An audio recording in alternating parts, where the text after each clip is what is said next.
যাদবপুর কাণ্ডের নয়া আপডেট সামনে আসছে। ইন্দ্রানুজ রায় তার সঙ্গেও কথা বলেছিলেন শিক্ষামন্ত্রী ব্রাত্য বসু। সেই দিন ডেপুটেশন নেওয়ার পর বাইরে কথা হয় ইন্দ্রানুজের সঙ্গে, বাইরে বেরিয়ে শিক্ষামন্ত্রী ব্রাত্য বসুর সঙ্গে কথা হয় ইন্দ্রানুজ রায়ের। এরপরও কেন শিক্ষামন্ত্রীর গাড়ি আটকানোর চেষ্টা, উঠছে প্রশ্ন।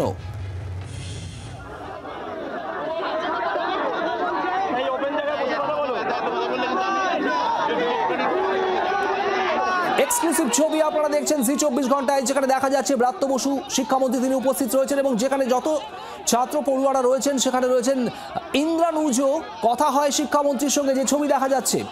শ্রেয়সী গঙ্গোপাধ্যায় আমাদের প্রতিনিধি রয়েছেন আমাদের সঙ্গে। শ্রেয়সী, এই ছবিতেই স্পষ্ট ইন্দ্রানুজের সঙ্গে কথা হয়েছিল শিক্ষামন্ত্রী ব্রাত্য বসুর। একেবারেই দেখো, দীর্ঘক্ষণ বলা যেতে পারে যে কথা হয়েছে, সেটা কিন্তু ছবিতেই স্পষ্ট দেখা যাচ্ছে। এবং সেখানে তোমাকে যেটা জানিয়ে রাখি যে এই ছবিতে যে চিত্রটা দেখা যাচ্ছে সেটা কোন সময় ঘটেছিল, কোন সময় এই কথাবার্তা হয়েছিল। এই কথাবার্তা কিন্তু অনুষ্ঠান শেষে যখন ব্রাত্য বসু তিনি বেরোচ্ছিলেন তখন দেখা যায় যে তার যে দুটো গাড়ি, সেই দুটো গাড়ির ওপরে আন্দোলনকারীরা বসে আছে এবং তার গাড়ির চাকার হাওয়া খুলে দেওয়া হয়েছে এবং তাকে বেরোতে দেওয়া হবে না।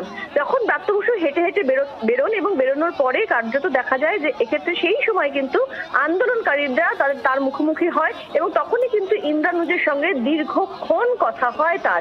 এবং সেক্ষেত্রে সেই কথার পরেই কিন্তু কার্যত যেখানে কিন্তু ইউনিয়ন ইলেকশন নিয়েই কিন্তু দীর্ঘক্ষণ কথা হয় এবং তারপরে কিন্তু সেক্ষেত্রে দেখা যায় যে এক্ষেত্রে তিনি ইন্দ্রানুজ তাকে কিছু বলছেন, তিনি তাকে ইন্দ্রানুজকে কিছু বলছেন। তারপরেও যে প্রশ্নটা উঠছে যে এই দীর্ঘক্ষণ কথাবার্তার পরেও সেক্ষেত্রে তারপরে যখন তিনি বেরোচ্ছিলেন, কথাবার্তা যে হচ্ছে দুপক্ষের মধ্যে, দুজনের মধ্যে সংলাপ বিনিময় হচ্ছে বেশ কিছুটা সময় ধরে, সেটা এই ছবিতে একেবারে স্পষ্ট দেখা যাচ্ছে। শ্রেয়সী, তোমাকে ধন্যবাদ।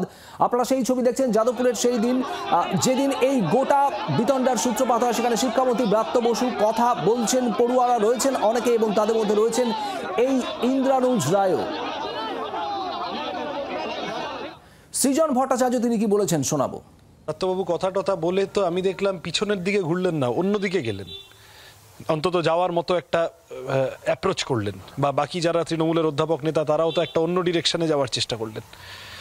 তার মানে ব্রাত্য বসু পিছনে গাড়ি ছিল, পিছনে ঢুকে গেছিলেন, গিয়ে পিছনে বেরিয়ে গেলেন। ইন্দ্রানুজ পিছনে ছিল, সামনে এলো কখন, এই যুক্তিটা দাঁড়াচ্ছে না। এই ভিডিও থেকেই বোঝা যাচ্ছে।